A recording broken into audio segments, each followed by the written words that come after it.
Нарендра Моди приняли совместное российско-индийское заявление по итогам официального визита в Российскую Федерацию премьер-министра Республики Индии Нарендры Моди через доверительные отношения новым горизонтам сотрудничества.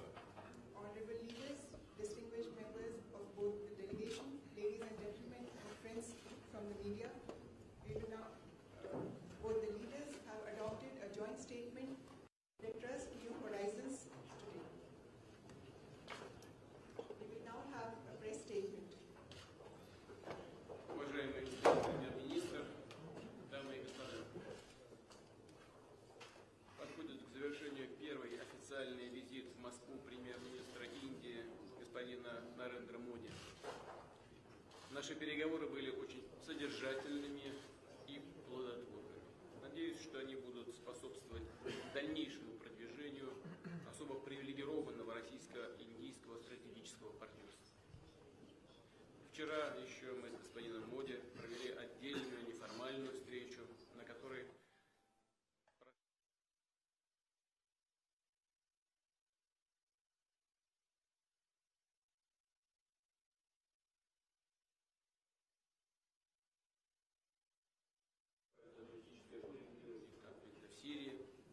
за содействие процессу национального примирения в Афганистане, убеждены, что в интересах всего мирового сообщества формирование широкой антитеррористической коалиции, действующей на основе международного права и под эгидой Организации Объединенных Наций.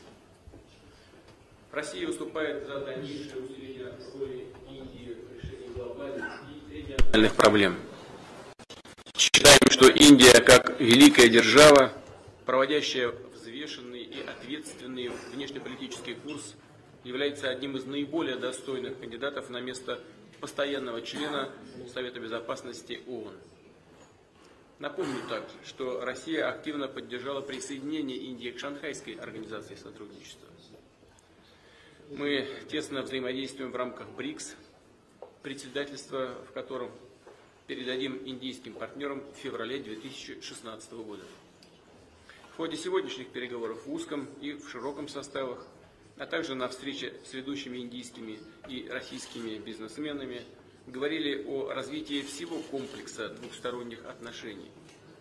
Особое внимание уделили торгово-экономическому сотрудничеству. К сожалению, в январе-октябре текущего года взаимный товарооборот уменьшился на 14,4%. В основном это связано со снижением цен на энергостроение из-за неблагоприятных разниц.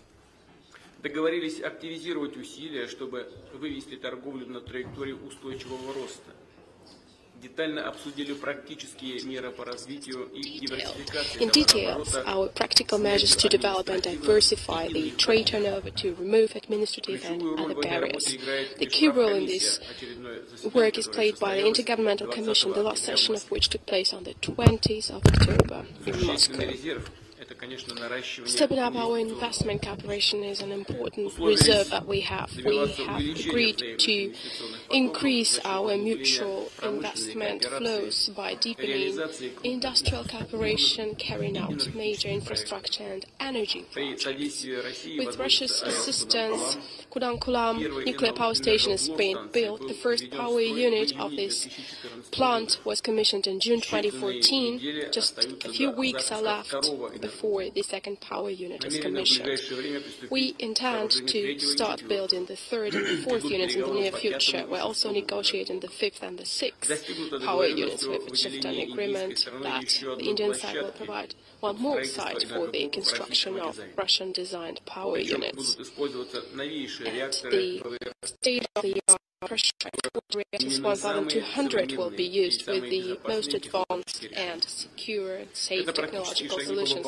These are practical steps that we take to implement a very important document that we signed a year ago, Strategic Vision of Cooperation in the Use of Atomic Energy.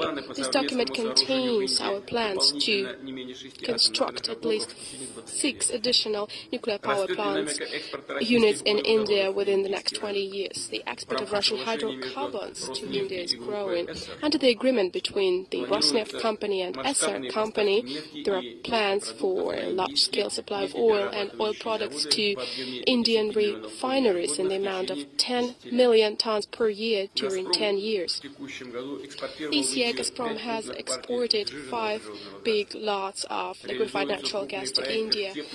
Major projects have been implemented in thermal and hydro energy. The power machines company has concluded the supply of machinery and commissioned equipment for Terry and Balimela hydropower plants, and for Kanasima power plant. The construction of 3 units of Sipat power plant is being constructed on the turnkey basis. However, large-scale business ties of Russia and India go far beyond that energy. I would like to emphasize our strategic cooperation in the diamonds industry. Russia is the biggest diamond extracting country in the world. 27% of extraction. India is the leader in terms of cutting diamonds, 65% of production, almost 50% of Russian rough diamonds go to India.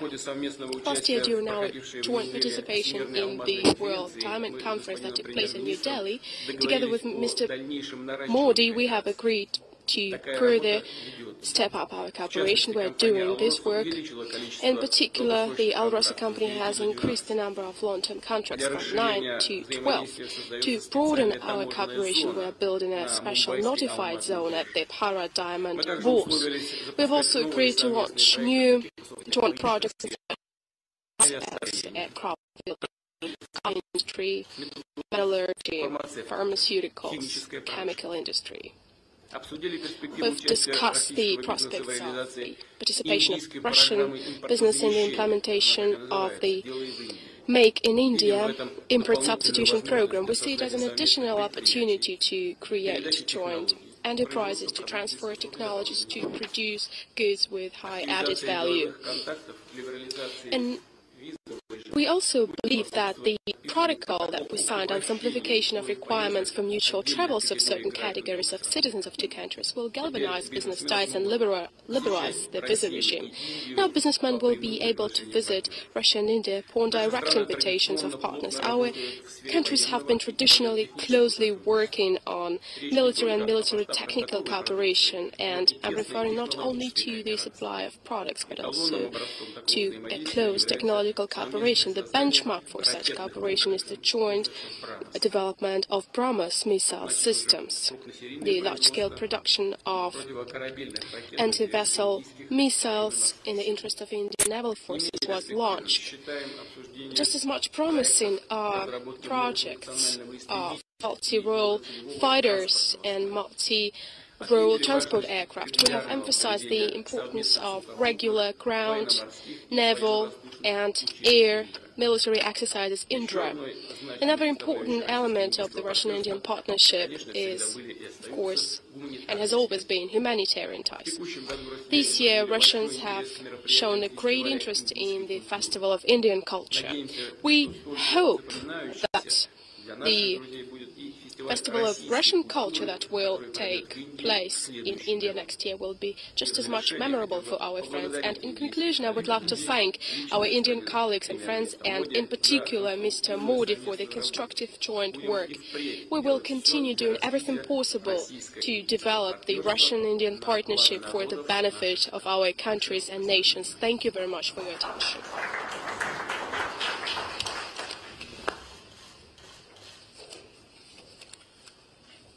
Your Excellency, President Vladimir Putin, members of the media, let me begin by expressing my deepest condolence on the loss of lives in the terrorist attack on a civilian Russian aircraft and in the unfortunate downing of the military in Syria. In this moment of grief and challenge, we stand in solidarity with the people of Russia. Mr. President, thank you for generous and warm hospitality. You are the architect of the India-Russia strategic partnership. And in changing world, your leadership has kept our relations on a steady course of progress and growth. Mr. President, I have always had great respect and appreciation for your strategic partnership. It has been a source of strength and success for India in defense, development, and diplomacy. There is genuine goodwill and mutual respect between our people. As I look to the future, a significant transformation and in shaping of a balanced, stable, inclusive, and a multipolar. I've had excellent conversation.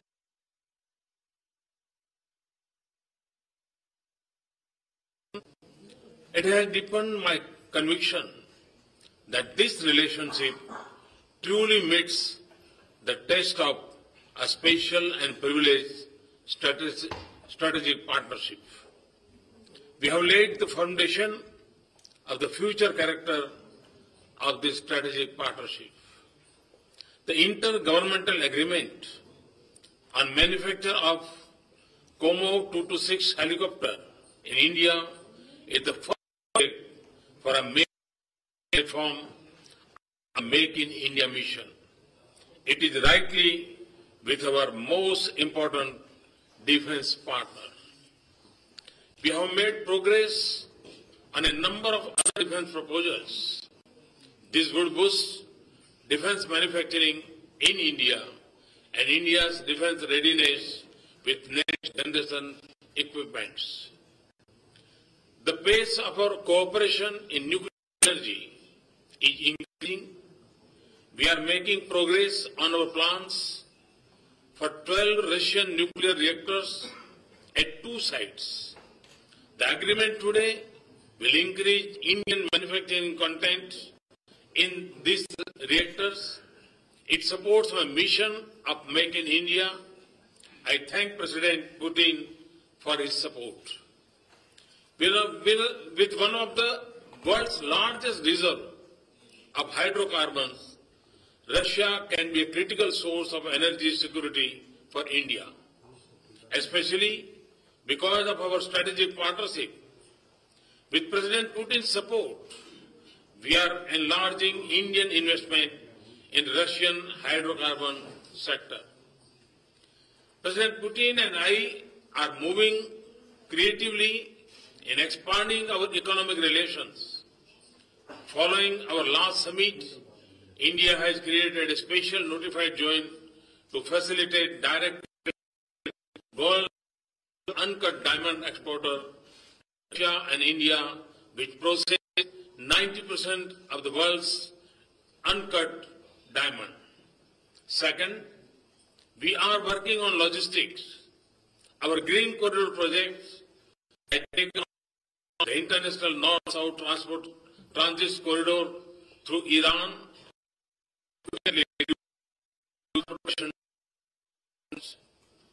Third, we are moving forward on the India-Eurasian Economic Union Free Trade Agreement.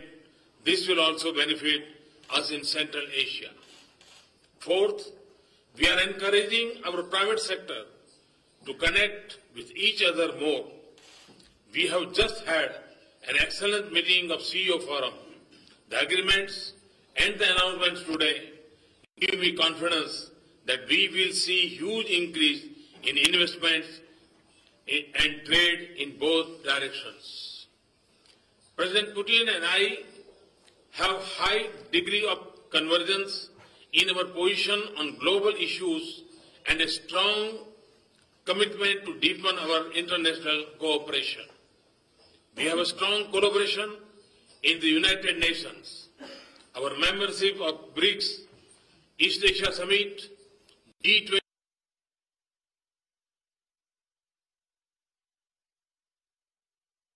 our global. It is particularly important in the arc of Eurasia to Asia Pacific, including in Central Asia and Afghanistan. We are one in our belief that the world must unite and take considered action on combating terrorism without distinction and discrimination between terrorist group and target countries. We agree that an early political settlement through dialogue in West Asia is essential for restoring stability and containing extremism in the region. Indeed, all nations must come together with sensitivity to each other to address the challenge of our times. I am very pleased to have deepened my association with President Putin. Together, we have also given new direction and added more momentum and content to our strategic partnership. Just as I have had a pleasure of visiting Russia twice this year, I look forward to welcoming President Putin in India next year for the BRICS summit as well as the annual summit. Thank you.